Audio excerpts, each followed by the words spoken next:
Teleconference. All lines have been placed on mute to prevent any background noise.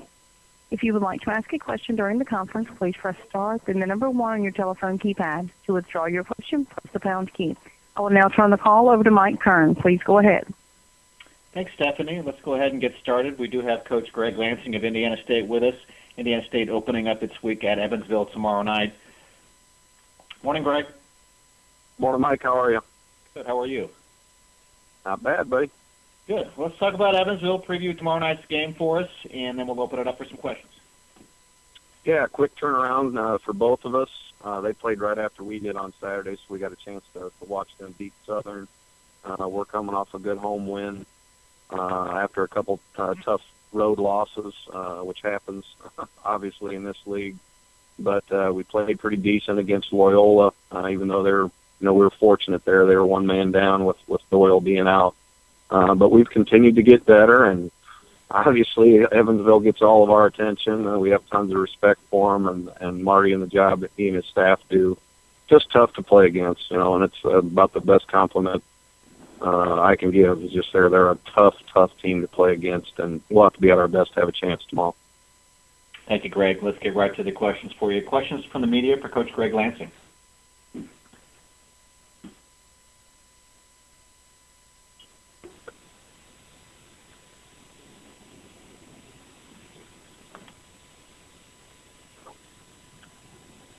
Our first question comes from Andrew Lowe with the Des Moines Register. Hey, Coach. Hey, Andrew.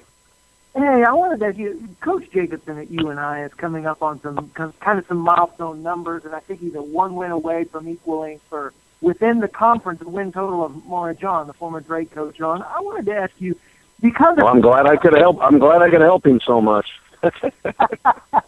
Well, several kind of have, I guess. And what does Jake reflect? Maybe how does he reflect the Valley? Or kind of with his tenure now, in the number of years and the success he's had, what has it meant to the Valley, you think? Well, they've had some significant wins, and I think Jake could probably be the first to tell you he's had good teachers. Even when he played, he had a good head coach and Coach Glass, and I'm not sure about in high school and stuff, but I think he'd compliment all those guys and just the learning process we all do as younger head coaches as we get better and we improve. But Jake has just continued to evolve and get better. And one thing he's done is always surrounded himself with great people that are very good coaches, that are about the right stuff. It's just an unbelievable culture there. And, we try to emulate the programs like that as much as possible. Recruit good kids that want to work hard and get better and do it the right way. And he's a good friend, and I know how good a coach he is. He's a great coach, but he's even a better guy. And I think it's reflective in what he's done there. And then just looking for the Valley in general, what do teams, you've been there before, you're kind of hitting that turn and you're coming into the second half of the conference schedule. What are the keys of keeping guys fresh and, being able to play your best everywhere? A lot of people talk about it, but how do you try to do it with your team? Well, it's something, you're right, Andrew. We talk about it a lot, talk about it a ton. And Coach Waltman always used to talk about even Coach Knight and saying, hey, we have to have fresh legs. We have to get these guys rest.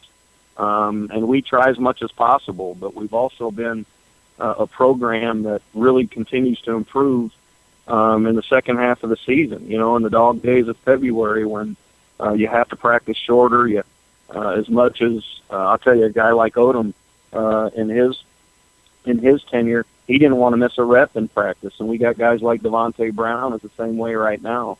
But you really have to monitor them, your top guys, your high minute guys, and try to rest them as much as possible. Get a lot of mental days, I think, when you're going over these things and some of your vets but there's no fine line. I don't think any coach really has the answer, but I would guarantee you that everybody in our league really tries to keep guys as fresh as possible.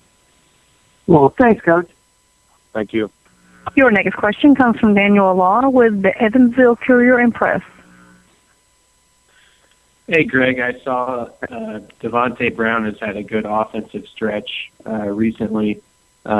what's been going well for him on that end recently?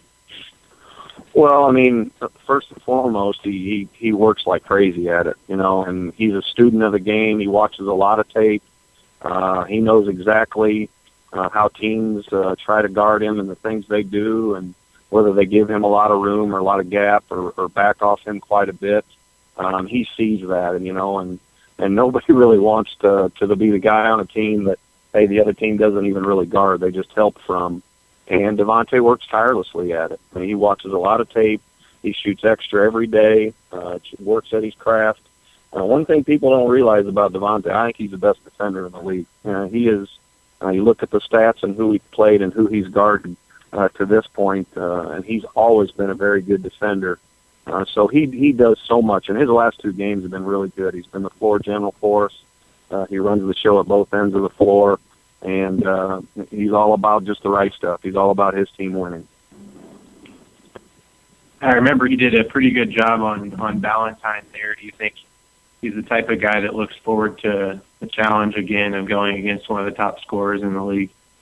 Well, yeah, I mean, you don't shut down DJ Valentine. I mean, it's kind of on the DJ would have to shut himself down, really. But Devontae does, Christian does the same thing. We have a couple of guys on our team that really look forward to that, and we had to rest them yesterday because, they know how much effort they're going to have to put forth to have a chance to make it tough on DJ tomorrow night. But this is something. These guys are competitive guys, and I haven't been around anybody as competitive as Devontae, and he takes it personally when he's defending someone. Okay, thank you, Coach. Thank you. Your next question comes from Dave Reynolds with the Peoria Journal-Star. Greg, what are some of the differences in your team from non-conference to the conference season? Oh, there's a lot of them, and I think when we were struggling, we weren't really doing anything very well. I wasn't getting them ready. I wasn't coaching them the way I need to. Our best players weren't playing very well, or their numbers weren't good. They weren't playing as hard as they need to, and we had 7 new guys that didn't get it and didn't understand just how hard winning is at this level, how hard you have to work every day, how hard you have to prepare. But I told our fans that when we were in Las Vegas getting our tail getting our tail kicked down there, that we're going to keep getting better, and we're going to be one of the more improved teams in the country by the time the Missouri Valley Conference rolls around. And we are getting better. We're far from a finished product, but you see the light flickering in the eyes a little bit. They're understanding things a little better at both ends of the floor. Our better players with Kitchell and Gant and Devontae and Christian, they're all playing better. So it was a lot of little things. But again, we were not very good early, and we gradually. The biggest thing was our practices after Christmas. We just got really competitive. Started getting after each other, working extra, guys working extra on their own, and one thing we knew, you got to work harder. If you want things to change, you got to work harder, and hopefully that continues.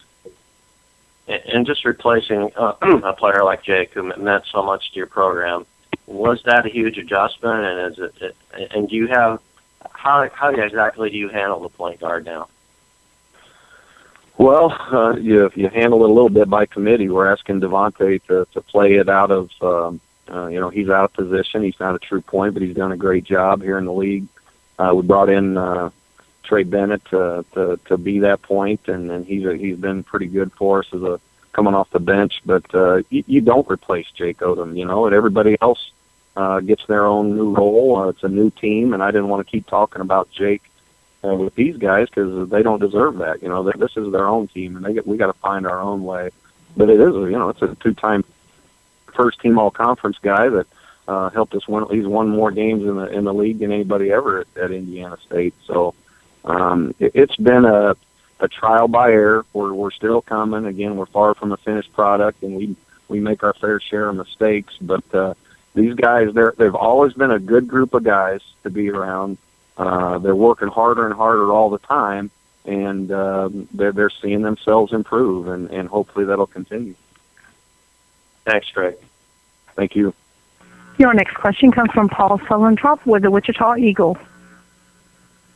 week you said Northern Iowa, their defense was really well put together. I wonder if you could explain that a little bit more, how their parts all fit together to make such a good defensive team, I guess. Well, he put together a 3-2 zone last night to come back and win that game last night. I was kind of shocked. I told Jake the same, but did what they had to do to win. They're just well-schooled. The principles that they play with, going into our game, I thought they helped each other and made multi efforts on the defensive end better than about anybody I've seen. We talk all the time about making multiple efforts on the defensive end, and that team really does it. They absolutely give you nothing easy. You're going to have to take the shots that they want you to take for the most part, and then they don't give you second ones so they don't hurt themselves. It's just and a bunch of veterans, led by Tuttle, a tough guy and a great player. They're just a really, really good team, and it's just like a lot of teams in this league. People are ready for you. They're put together well, and they have a plan. They have an idea, but you know about as well as anybody. When you say you end up taking shots they want you to take, from what I can watch, it seems like that ends up being a lot of kind of long two-pointers or guarded outside shots. Is that a good way to describe it? Yeah, I think that would be, and obviously Jake and his staff do a great job, and they just have a lot of guys that take it personal. They scout you well, they're prepared well, they try to take away your strengths, run the good three-point shooters off the line, try to keep the guys that can penetrate in front of them, and they help. I mean, we talk about it going into a lot of these games and just how good a help side defense there is, but it's a nonstop process. You help recover, and they got a bunch of guys that do it well. He talked a lot about last year he wasn't happy with the defense. He was really going to emphasize it more, work harder on it. Can you tell a difference this season as opposed to last season? Yeah, and all I can speak on is remembering playing them last year and then watching our game here and getting ready for them last week. But it just looks like, and I'm not saying they didn't play hard and didn't guard you well, but it just looks like they're all bought into having a defensive mindset and really being hard to play against. It just a little bit of every one of those guys just being better at it, working harder at it, and taking a little more pride with it. Thank you. Thank you.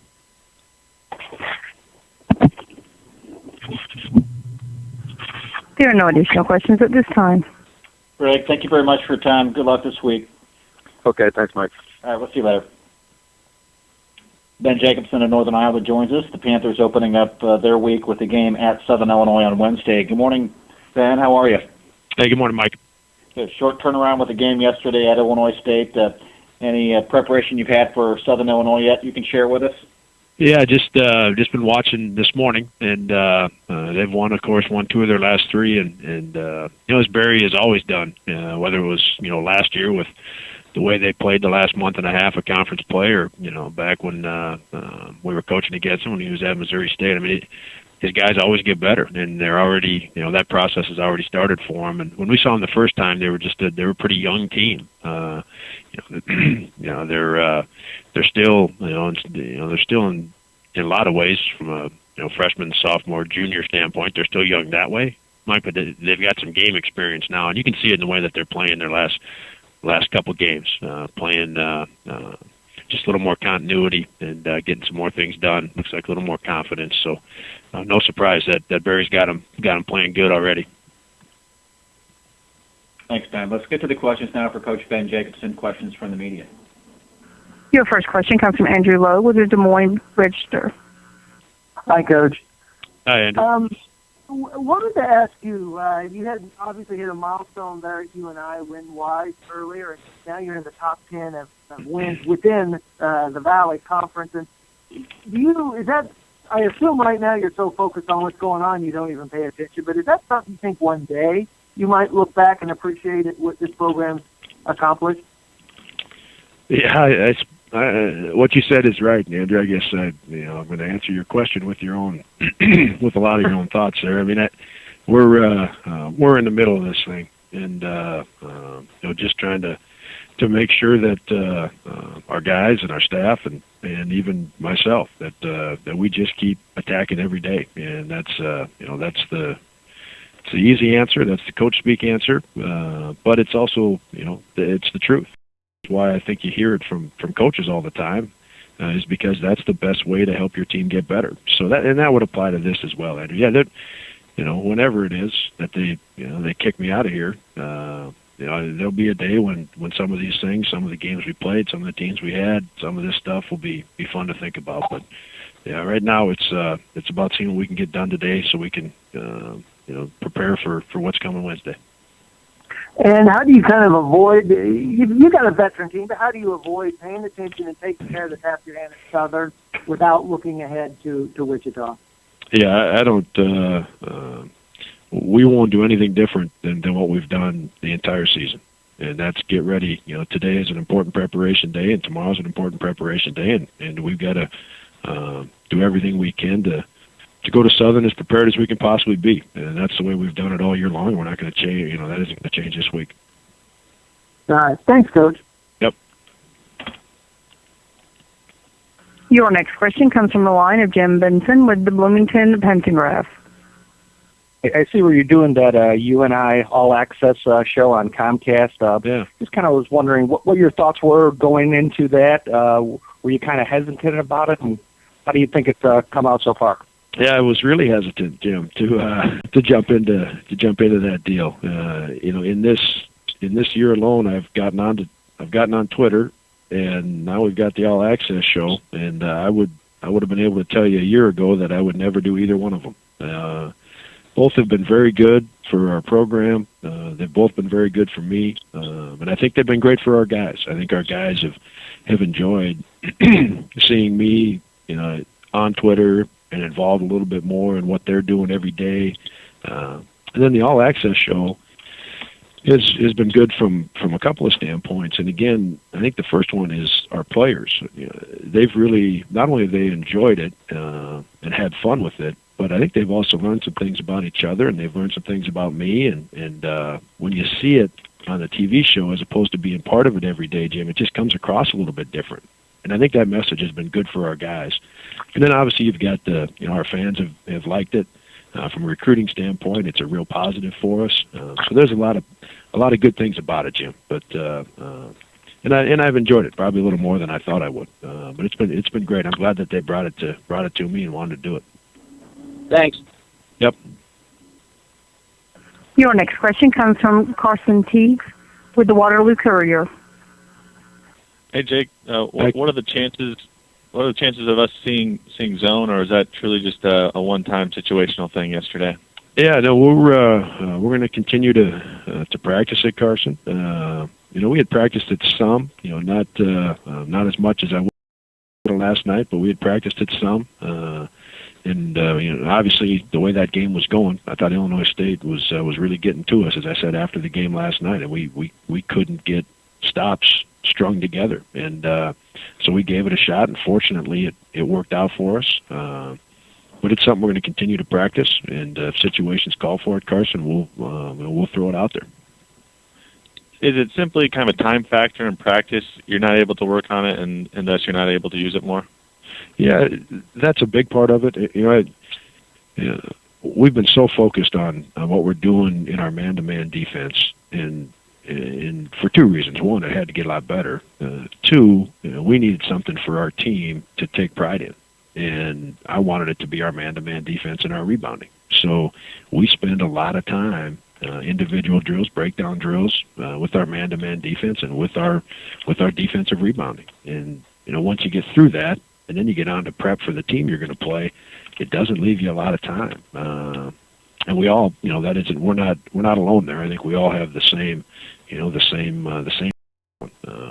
But for me, we need to continue to spend time at our man-to-man defense and our rebounding. Our guys have got to take so much pride in what we're doing in those two things, Carson, and the only way to do that is to spend time at it in practice so they know that it's the most important thing in terms of what I feel for this team to be able to continue to get better. And now that you've thrown out the zone and kind of showed it, how much do you think that affects other teams when they're preparing and you might go to it again? yeah, they'll have to spend some prep time on it, I'd imagine. So they're prepared for it. And that's the other thing. The first time you see it, we hadn't played it at all. There was no reason for Dan, to have spent a lot of time getting ready for it. We hadn't played it at all. And now going forward, teams will spend a little bit of time and they'll be ready for it and they'll attack it and with some reps in practice. So it's going to be harder for that zone to be as effective as it was last night, simply because last night we hadn't played it prior to that. Thanks, Jake. Yep, thanks. Your next question comes from Paul Sullentrop with the Wichita Eagle. Hello, Ben. When you were amping up the defense, trying to get back to the better defense, was there a player or two that kind of led that you went to that were going to change things? If you guys got to really take the reins on this? Like most everything else with us, Paul, it starts with Tuttle. And I felt like he could improve from a defensive standpoint in a couple ways. His technique could get better, but more important, I thought his effort could get better. And then Dion just felt like he wasn't defending at a level that we needed to for our team to be able to make some progress. And so we went at some things this summer a little bit, and we, from a coaching staff standpoint, Paul, we just made it clear in our workouts that this is what we're going to do and this is how we're going to do it. And we need everybody on the same page and everybody moving forward. And the best thing that's happened for us, Paul, is that our defense is much better than it was a year ago. And I think our players now have a level of pride in what we're doing at that end of the floor, and that at the end making the difference. I always kind of walk away from Northern Iowa game thinking the opposing team took a lot of kind of long 2-point shots, guarded 2-point shots. Is that one of the top goals? Would that be an accurate way to describe something you're trying to do? Yeah, no question. We want to work hard to keep the ball in front of us, so we don't have to help a lot and leave 3-point shooters open. Trying to be able to stretch out and get to the guys in the 3-point line, but in order to do that, you got to guard the dribble, and we want to protect the block. I thought last year from a coaching staff standpoint, I thought I just did a really poor job of defending the block, and too many easy baskets were given up by our team. So being able to guard the dribble and being able to defend the low block, so you take away some stuff at the rim, and not constantly having to rotate, where it puts you in a tough position to get to shooters and it puts you in a tougher rebounding position. I think that that then can force some teams into some longer jump shots, and that's ideal. We've had some stretches where it's been good for us. We've had some stretches where teams have gotten to us a little bit. Thank you. Yep. Your next question comes from Todd Heffernan with the Southern Illinois newspaper. Hey, Ben, I know you won some close games this year, but the way you rallied and to win in the last couple seconds, what kind of feather is that for your group right now? Yeah, that was a big one. I just think in a couple ways, Todd. Illinois State got a terrific basketball team. And they're really playing good basketball. And last night I think was about as healthy as they have been. They've had guys in and out of that lineup, different guys with some different injuries, and they're starting to get them all back. And so we knew going in it was going to be we were going to have to play really well to make it a good ball game. And I just think when you have a game like that where it appears that you're not going to have success. It appears that the odds are now not in your favor, and then put together a stretch where you find your way back. And I think the most important thing coming out of it, Todd, is guys had to make plays. Guys had to step forward and go get a rebound or step in and make a good defensive rotation. Guys had to make some plays on offense, and Marvin Singleton makes his first 3 of the year. Nate hits the big 3 late. But guys had to make plays, and I think that can really help the confidence of this team. Thanks. There are no additional questions at this time. Jake, thank you for your time. Good luck at SIU on Wednesday. Okay, thanks, Mike. Thank you. Coach Ray Giacoletti of Drake joins us. Drake playing at Bradley on Wednesday and then back at home against Evansville on Saturday. Good morning, Ray. Morning. How are you? Good. Let's talk about Bradley, if you could. Braves, when they shoot well, they play better, certainly, but talk about the Braves and preview Wednesday's game for us. Yeah, I'm just started this morning, had a chance to watch them with playing yesterday, and looks like they're playing some different people and have some different guys stepping up. And like you said, when they no different, I think, than anybody else. When the shots start going down, your team seems to be playing well, and they're definitely playing their best basketball of the season right now, and coming off a good win the other night against Missouri State. So, we need to do a good job trying to get ourselves back on track. I thought we'd gotten better through January. Obviously had a tough day yesterday at Wichita, and now we need to kind of get ourselves together and get refocused and get ready for Bradley here. Thanks, Ray. Let's get to the questions now for Coach Ray Giacoletti. Questions from the media. Your first question comes from Andrew Lowe with the Des Moines Register. Hi, Coach. Hey, Andrew. Hey, wanted to ask you, he coaches a lot, talk about that freshman wall. When you have young players and they are just getting into the intensity of Division I basketball, and it sometimes hits in February. Are your guys ready for that, or have they been thrown into the fire such that maybe by now they have acclimated? Are you worried about a freshman wall at all? Oh, I think there's a lot of things we probably can be worried about right now. You just got to be able to fight through it. They're getting a great opportunity with so many minutes, during your freshman season that, we've got to find a way to continue to play your best basketball in February and get better as we go along. And that's what we're talking to them about. They're going to have their ups and downs. It's just kind of the way it is. But, hopefully, like I said, we've gotten better in January. And just yesterday was just a day where, Wichita is so good in so many different facets of the game that, it was disappointing walking out of there that we didn't give a better fight or effort. Okay. One guy that's kind of impressed me, at least in the few times I've gotten to see, is C.J. Rivers. Is he about where you thought he would be, or maybe he played a little bit better? He's awful quick and attacks the basket well, it seems like. Yeah, C.J.'s had a good year for us, and he's a very good defensive player. He's somebody that, like you said, can attack the basket. He's got a good feel being able to pass the basketball. In the off season, he really needs to be able to shoot the ball at a good clip because he takes smart shots. But if there's one area that he can get better at, is becoming a better shooter. But he's gonna, I think, what we had expected out of him. He was somebody who was going to give us some athleticism, who had a good feel, had a good work ethic, and he's got a ton of minutes this year. That's going to be, very helpful as we move along with his career and where our program's going. Cool. Thanks. Thank you, Andrew. Your next question comes from Dave Reynolds with the Peoria Journal-Star. Ray, can you elaborate a little more on how you guys were playing before the Wichita game? What were you doing well and making progress in during that stretch?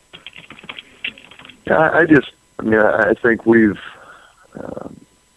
guys started to feel comfortable. Maybe the young guys and the minutes they're playing and the roles they're playing.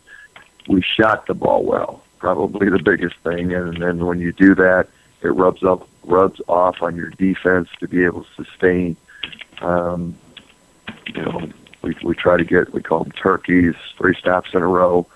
And sometimes with young teams and with any team, a lot of you don't want this to happen, but a lot of your defense is dictated on how you're playing offensively. It shouldn't be the case, but it is sometimes. But we had played pretty darn good. We played Wichita really well here.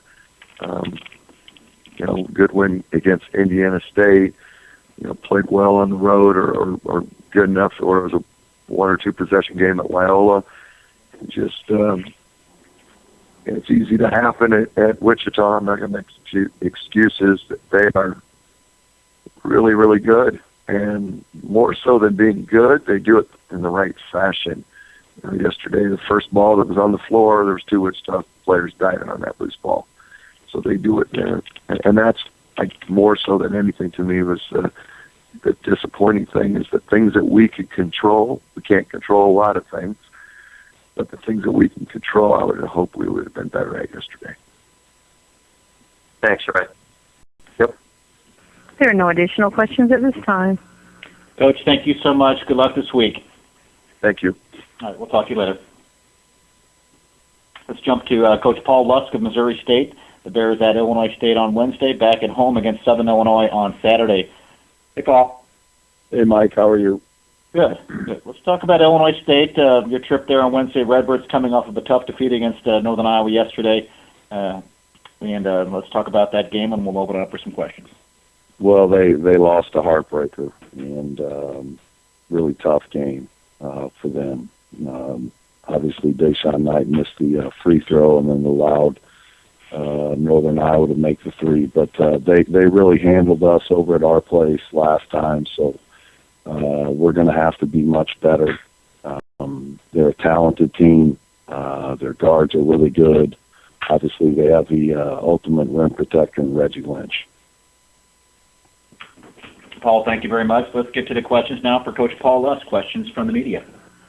If you'd like to ask a question, please press star and the number 1. Your first question comes from Jim Benson with the Bloomington Pentagraph.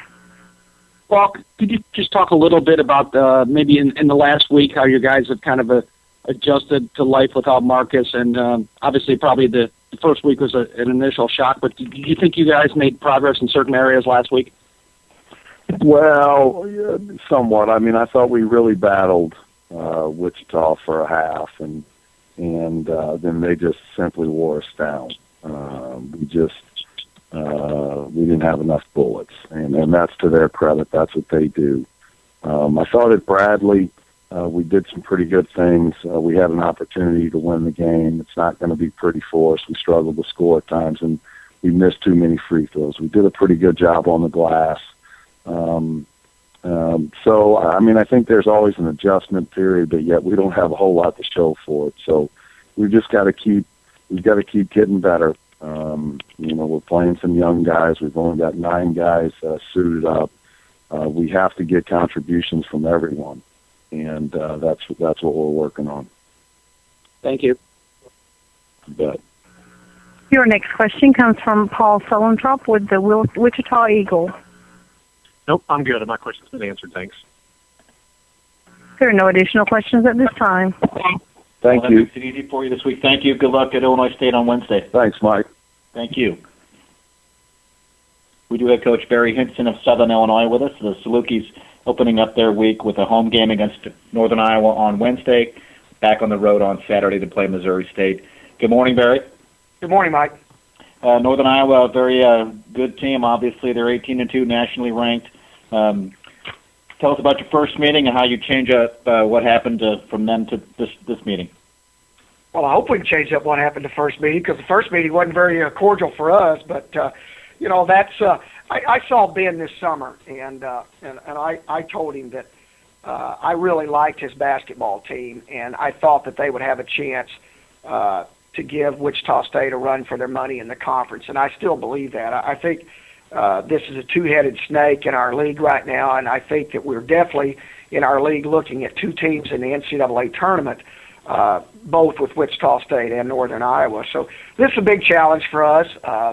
We're like anybody else. I think when you have a top 20 program coming in to your area, you got to be excited about it, and everybody's trying to figure out how to stop Seth Tuttle, and we're certainly not the exception. So that's one of our big challenges. Thank you, Barry. Your first question comes from Andrew Lowe with the Des Moines Register. Hi, Coach. Hey, Andrew. Hey, I wanted to ask you, because you touched on Ben and his program and all. He's a coach this year. He's kind of hitting some milestones win-wise. What kind of identity does he bring to you and I? I mean, is he the kind of coach you go, well, that's a Jacobson team, so they're going to do this? Or explain kind of how his tenure and his personality kind of are reflected in his team. Well, I think when you see a guy that's on the sideline that's so stoic and so calm, I mean, you look at his team; they're the same way. I go back to the VCU game, which probably you're sitting there in the second overtime, and his jacket's still on, his hair still looks good. He doesn't have any perspiration, and you look out there, and for the most part, with the exception of the perspiration, is the same thing with his kids. And I've had the chance to coach against Ben before. I went to Kansas, and of course, we were there at Kansas when they beat us in the NCAA tournament. And I just hope people appreciate what they have. I think a lot of times you can take for granted how good a coach is, because at this level it's cyclical. I'm sorry, it's cyclical for everybody.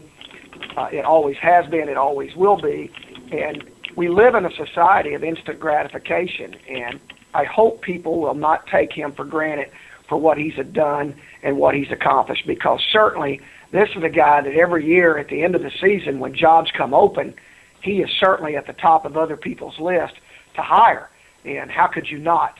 He's stable at home. He's stable at the school. He's stable in his job. I mean, those are the type of people that you always want to have involved. And hell, I should be his PR agent. I love him so much because I think he's a much better person than he is a coach. And I think anytime you can say that, that's when you really have a diamond in the rough. Well, thank you, Coach. You bet, Andrew. Your next question comes from Carson Tiggs with the Waterloo Courier. Hey, Coach, how surprised are you to see UNI go zone yesterday? I wasn't because they've gone triangle and 2 this year already. They went triangle and 2 on us in the tournament. I think that goes back to show you that Ben's never afraid to shake it up. Now, if they're in a rut, he's got all those guys that are smart and they can make the transition. And you got to be able to change. I mean, that's the best part of, I just sit here and bragged on him to Andrew, but that's one of the best parts about Ben is that he's not afraid to change. And there just comes times when you got to get out of a rut here or there.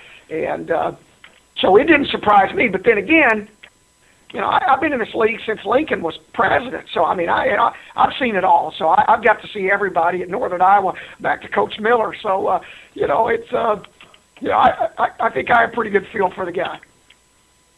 All right, thanks. Your next question comes from the line of Todd Hefferman with the Sutherland, Illinois newspaper. Hey, Barry, what's the key to keeping Ibby and Bola out of foul trouble with Tuttle in there? Oh, we got no shot. Todd, we got no shot. I mean, they're going to get in foul trouble. I mean, when they walk into the gym, they get a foul right off. I mean, they foul the janitor right when they come through the door. So it's just, whenever we go up against a crafty guy like Seth, and even the other night, and I wish I could pronounce Mokavicius or however you pronounce his name. Those guys that have playing experience and all that, they give Ibby and they give Bola a lot of problems. Now, Bola's fouls the other night shouldn't have been in foul trouble because 2 of them I don't think were even involved in guarding the big fella. They were all on rotation. So, but those guys, that's just what we have to deal with. And, they're getting better defensively, but we certainly got a long way to go. And, I thought you attacked the rim pretty well off the dribble against Evansville. What makes Northern Iowa so difficult to drive against? Well, there's no rim to attack. There's never has been, never will be.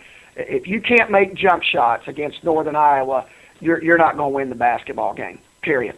They're if not the best, one of the best help side defenses I've ever seen. You're going to be able to move the basketball on the perimeter, but you're not going to be able to penetrate it. And that's where they're best. And that's the key. You got to make jump shots against these guys. You always have, and you got to just find a way to do it.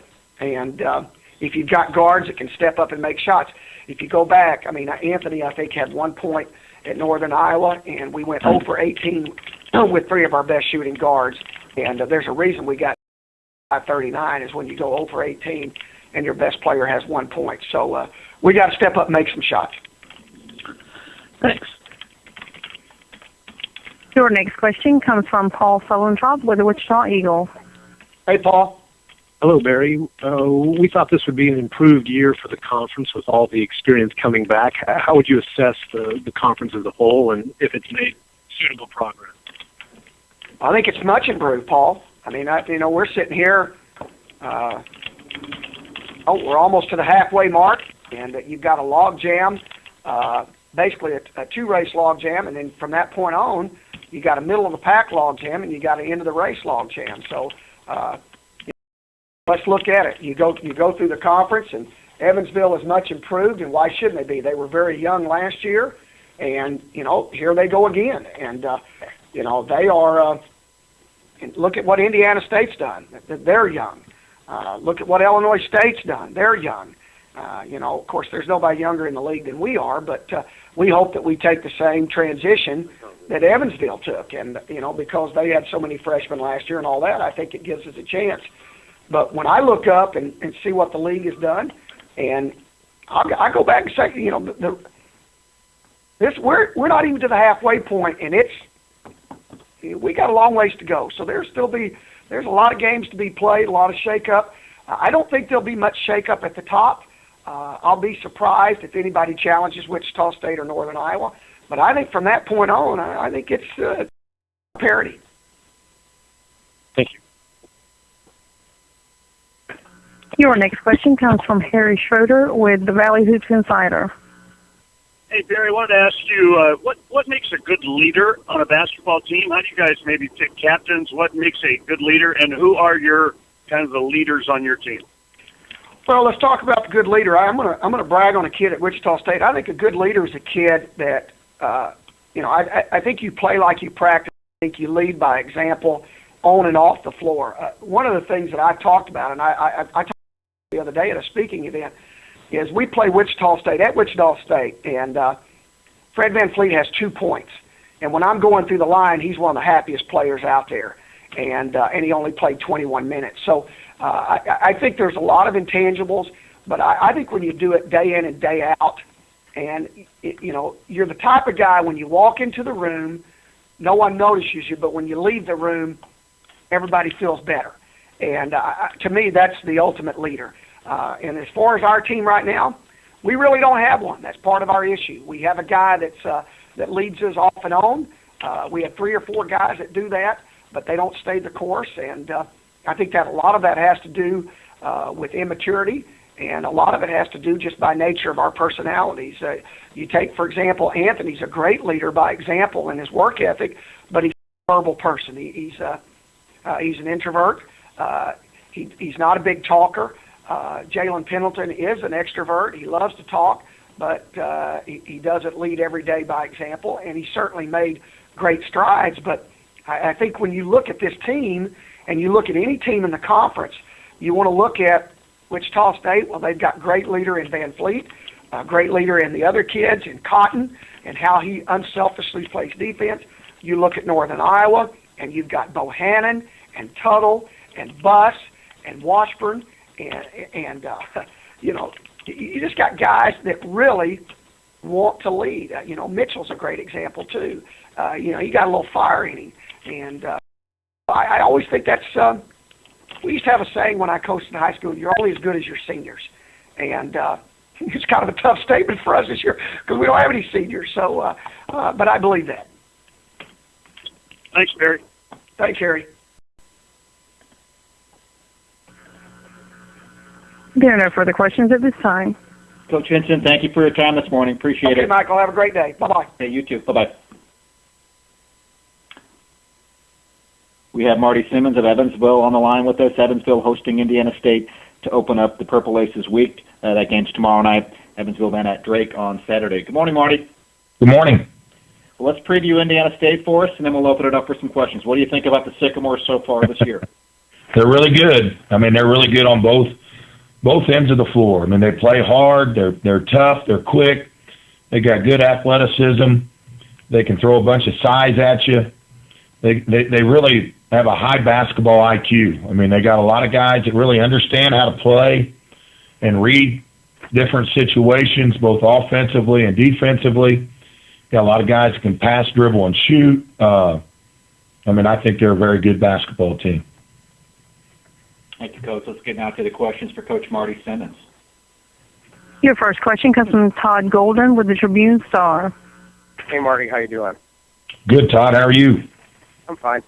Hey, your team has some guys on the bench who, at times can do some damage. Christian Benson, Taylor Stafford, Jalen Brown, a few others. What's your process in terms of creating more minutes for those guys, and what kind of trust do they need to build in you to get some more minutes?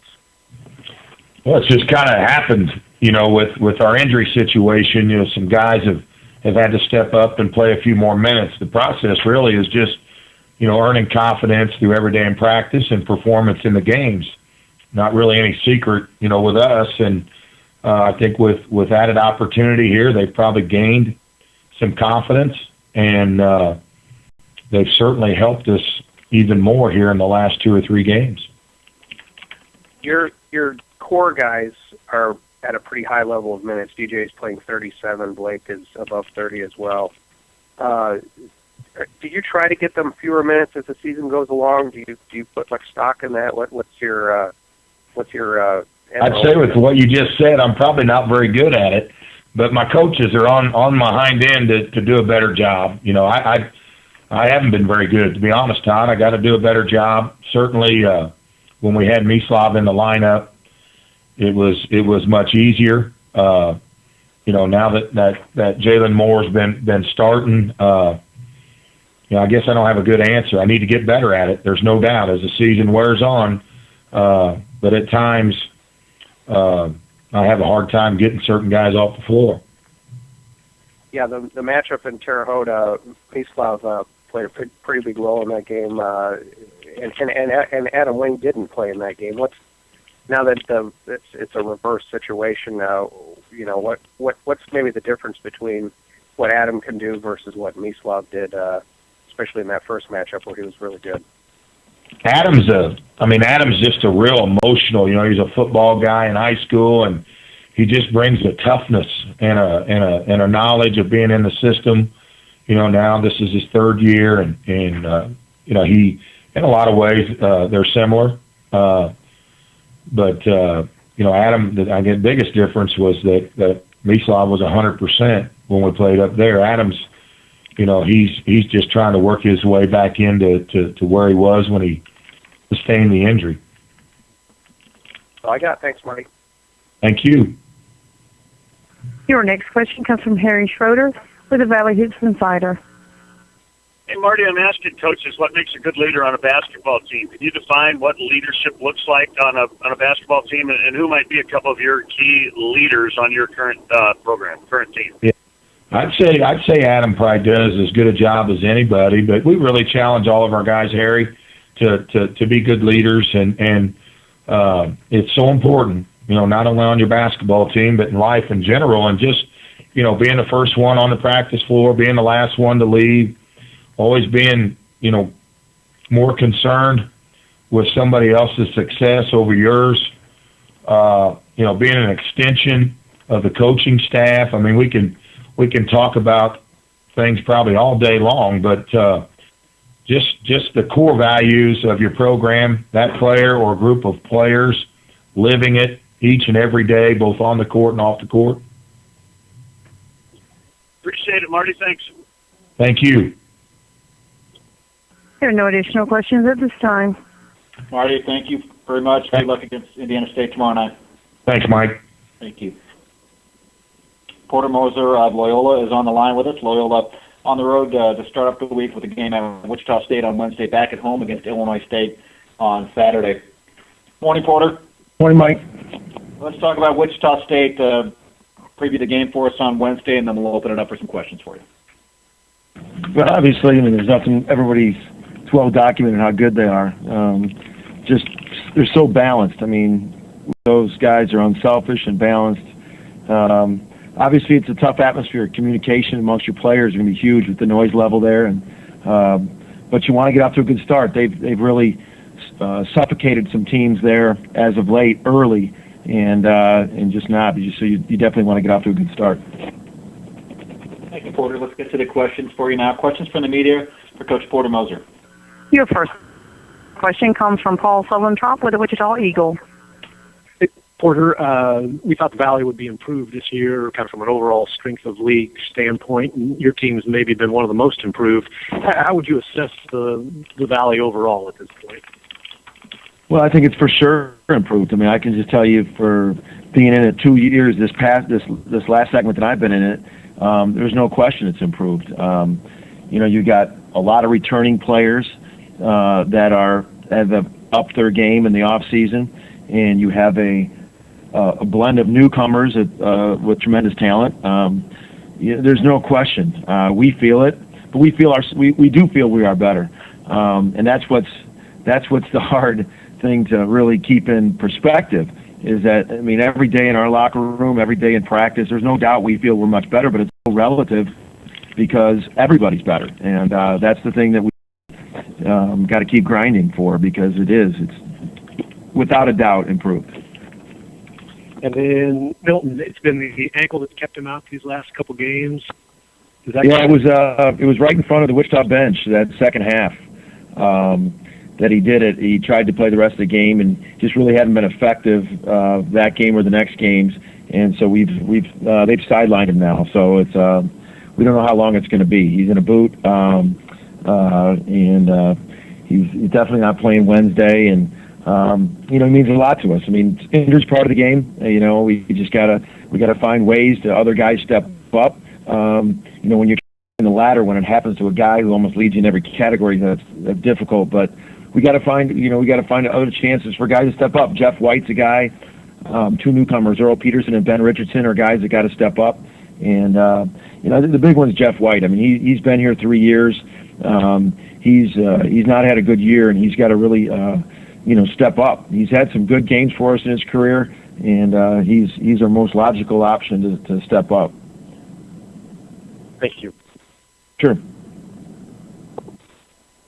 Your next question comes from Harry Schroeder with the Valley Hoops Insider. Big Porter, you have told me many times what a leader Christian Thomas is. I'm asking some of the coaches what makes a good leader on a basketball team, and maybe Christian or who else are the leaders on your team. What makes them good at that aspect? Christian's a great lead by example guy. I mean, every day, you'd like him to be a vocal leader. The best leaders that do it both. They lead by example, and they're verbal. They share their knowledge. I think I just heard Marty say about they share the coach's vision, and a good leader shares his knowledge of what's supposed to be done. And I think you asked him what does a good leader look like. I mean, he wears a gold and black jersey. He wears number 23. I mean, he's the ultimate leader. And I think another quality of a great leader is that obviously he holds everybody accountable, but he holds himself accountable first and foremost. It's hard to have a leader pointing guys out and doing things when he's not doing it. And accountability from a guy that he holds himself accountable first and foremost, and then he's vocal and has that effort on and off the floor. You can't have a good leader that's not taking care of his business off the floor. So it is a complete package, especially when you get it. Every coach will tell you, when you get one, man, they covet it. They covet it. They'll point to that person as that's the reason why they succeed. Thanks, Porter. Appreciate it. Sure. Good luck. There are no additional questions at this time. Thank you. Porter, thank you so much. We'll talk to you later. All right, we'll see you. Gino Porter-Bradley is with us. The Braves coming off of a win against Missouri State on Saturday, hosting Drake on Wednesday. Good morning, Gino. Good morning. Let's talk about Drake, preview the game for us. Nice to come off a victory against Missouri State, and preview Wednesday's game for us.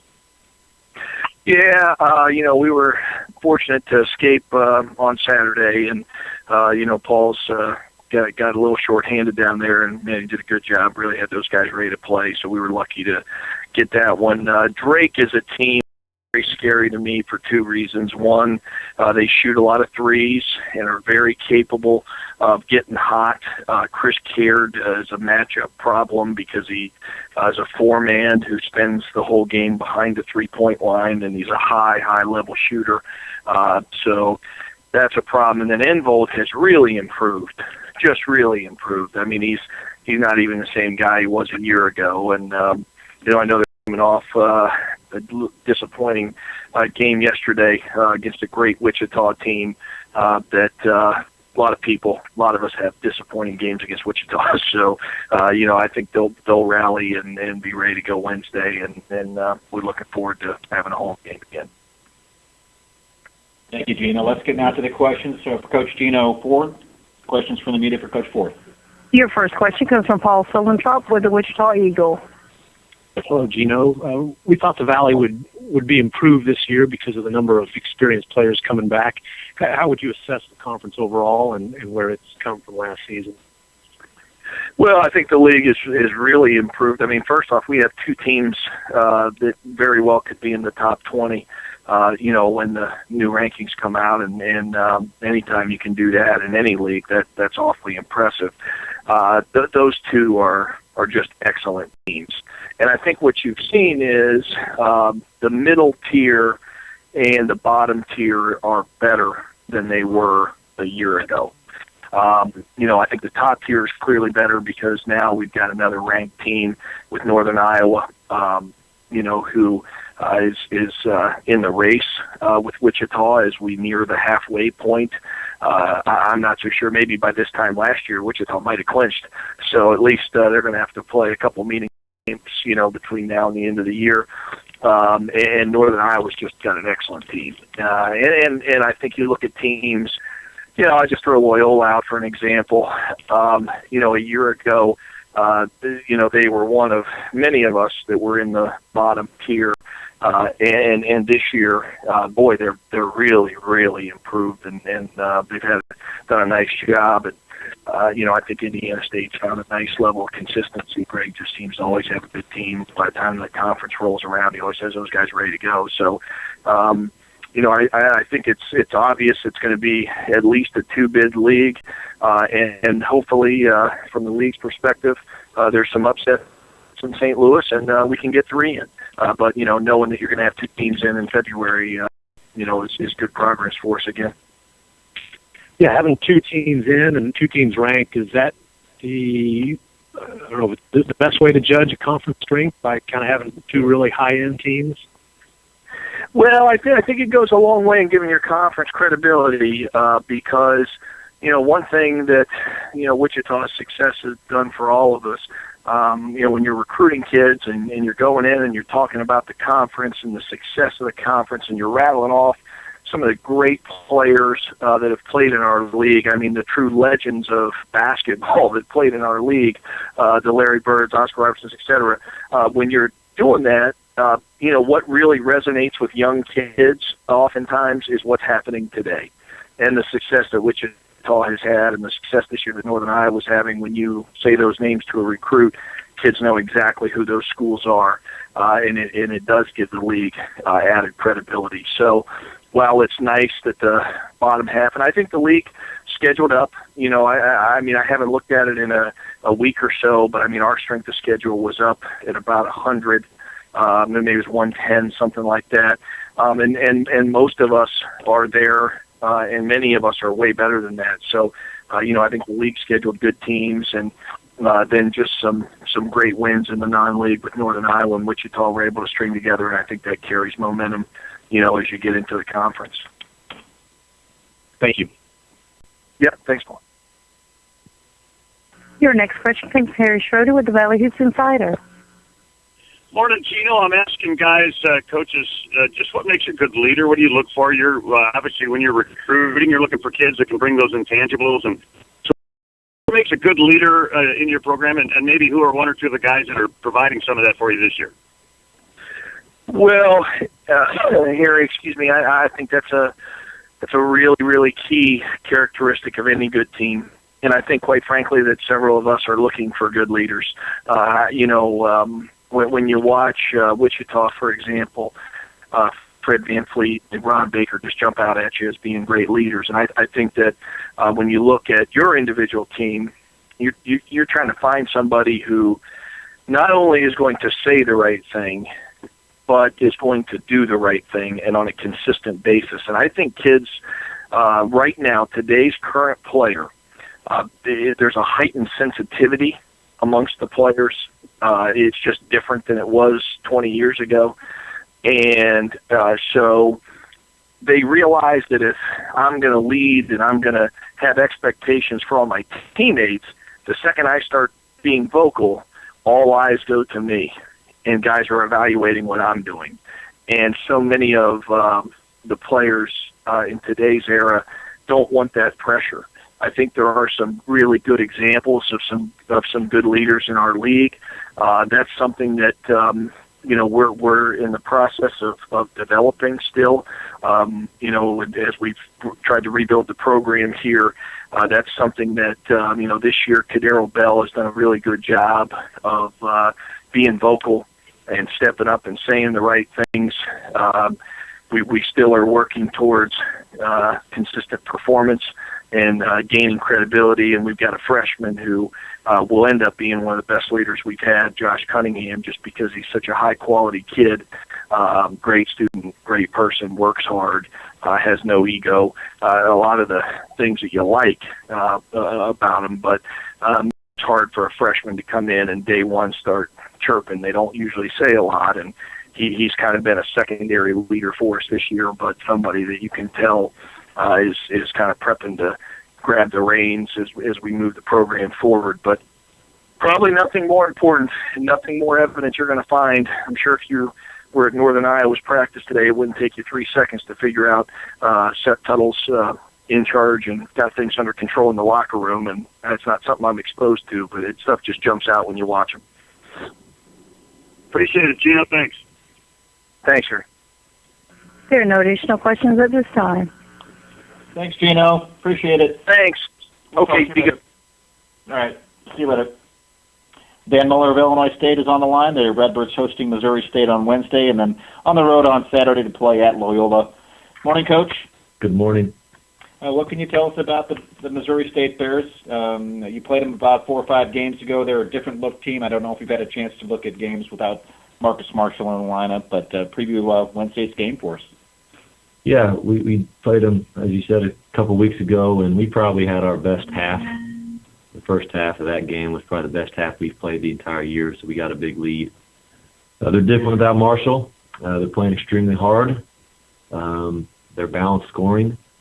Of course, Paul does a great job defensively, and just another challenge coming into Redbird on Wednesday. Thank you, Dan. Let's get to the questions now for you. Questions from the media. Your first question comes from Harry Schroeder with the Valley Hoops Insider. Morning, Dan.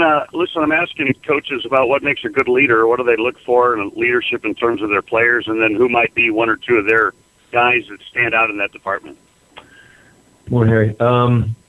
For me, the first thing that any great leader has is toughness and consistency. You cannot lead without great toughness because you can't be consistent without great toughness. Whether that's mental or physical toughness in close games, toughness to be able to say what needs to be said. For us, Deshaun Knight has really shown great leadership to us this year. Parrish Lee, the sophomore, has. We've had other guys that step up at different times, but I would say those two in particular have. We've had very good leadership this year. We've had a lot of adversity and injuries and close losses, and our guys continue to keep great attitudes. And you can do everything you want as a head coach, but unless you have a great locker room, you can't have a consistent team with attitudes, and we've had that. Appreciate it, Dan. Thanks. You got it. Thank you. Your next question comes from Paul Sullenchoff with the Wichita Eagles. Hello, Dan. You had enough offensive success against UNI to, I guess, force them into a zone. What kind of things were you doing that were good against that really tough defense? I almost wish we weren't doing it because they went zone. We were scoring in transition, and we went on a run. We actually got good shots most of the game. And, one of the things that Northern Iowa does that keeps you to a low percentage is their style of play. It's hard to get an offensive rhythm, so even good shots you shoot a low percentage on. We got in transition. We actually made some threes during that stretch. We got a lot of offensive rebounds. We got stops that led to baskets quick, and we scored it inside. So we had really good balance. We did have them. They went to zone the first time since the first game of the year, I believe. and we actually got decent shots in that also, but our rhythm was just off when we missed them. And it looked like, I haven't watched the whole game, but what I was seeing, it looked to me that Reggie Lynch was really schooled to make a quick move when he did get the ball. Is that important, I guess, to avoid, a help defender coming? Yeah, he's working on a lot of things, and he had a terrific first half. Reggie's starting to understand that you can go quick, but it's also good at times to wait to see if the defense is coming. He's kicking it out more, which is making it harder for people to double team him. And then he's able to go over both shoulders right now. So it's just mixing it up with the big guy. You got to know when to go quick, know when to take your time, know when to kick it out. And he really has become better at that the last couple of weeks. Thank you. Thank you, Paul. Your next question comes from Jim Benson with the Bloomington Pentagraph. And I was just wondering if you had any update on Mikhail's injury at the end of the game. Yeah, not for sure. It's just he banged knees. I do know that. So I don't know. He's actually supposed to see our trainer here pretty soon. I don't think it's anything structural in any way. It's just a matter of I think he banged knees pretty good with Singleton there at the end of the game, and it was very stiff last night. It'll be like today or tomorrow. Thanks. Yep. Your next question comes from Lyndall Scranton with the Springfield News Leader. Dan, how do you guard against a tough loss lingering into the next game? Yeah, that's what I'm trying to figure out right now still. I'm trying to determine how I want to handle this afternoon. We've good, bad, or different. Here you go, and you don't usually say this is good. We've had a lot of close losses lately, so we're used to it in some ways. That's a good thing in that we're close. The bad thing in that we haven't closed out games. But I do think it will help in us getting past this one and understanding there's a game coming up in 2 days, understanding that we can learn from the good and the bad from yesterday's game, and we got a lot of basketball ahead of us. So we'll just try to get their minds right this evening during practice.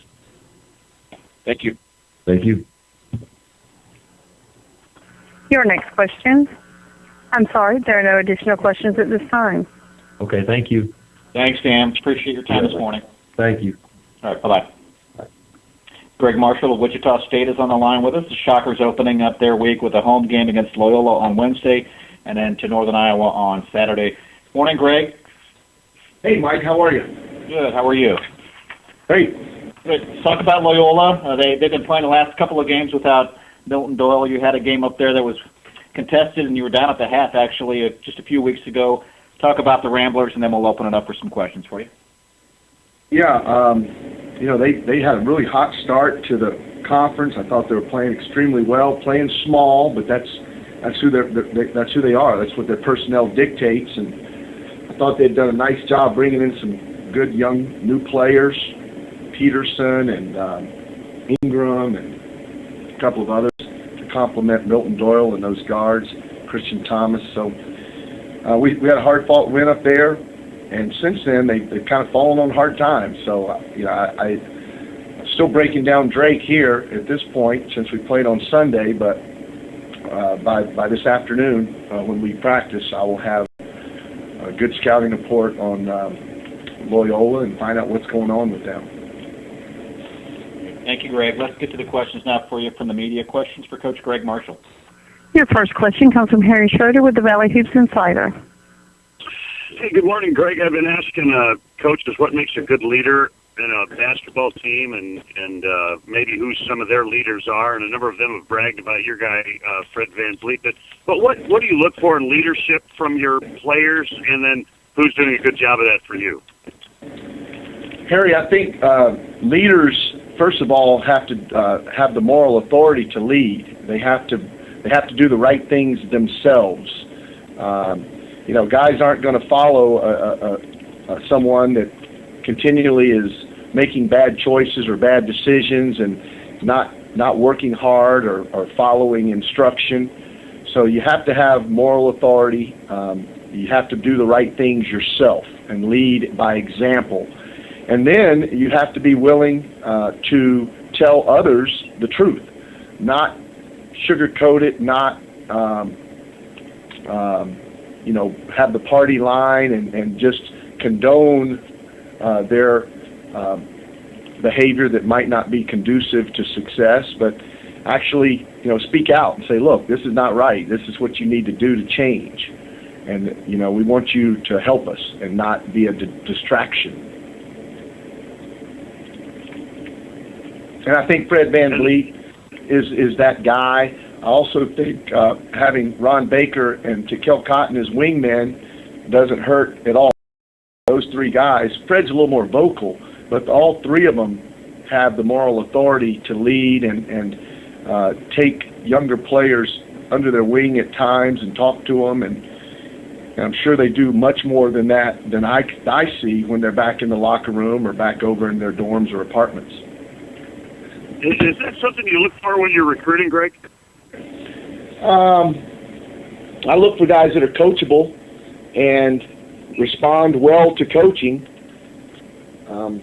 and also guys that try to do the right thing and lead by example. So, yeah, I guess it is. Good enough. Hey, thanks a lot, Greg. Thank you, Harry. Your next question comes from Jim Benson with the Bloomington Pantograph. Hey, Greg, I see where you guys are going to be on that Showtime series with a couple other teams. I was just kind of wondering when you were first approached about that, what your thoughts were, and how do you think it's worked out so far? My thoughts were, to be chosen to do this, to have this exposure is a positive.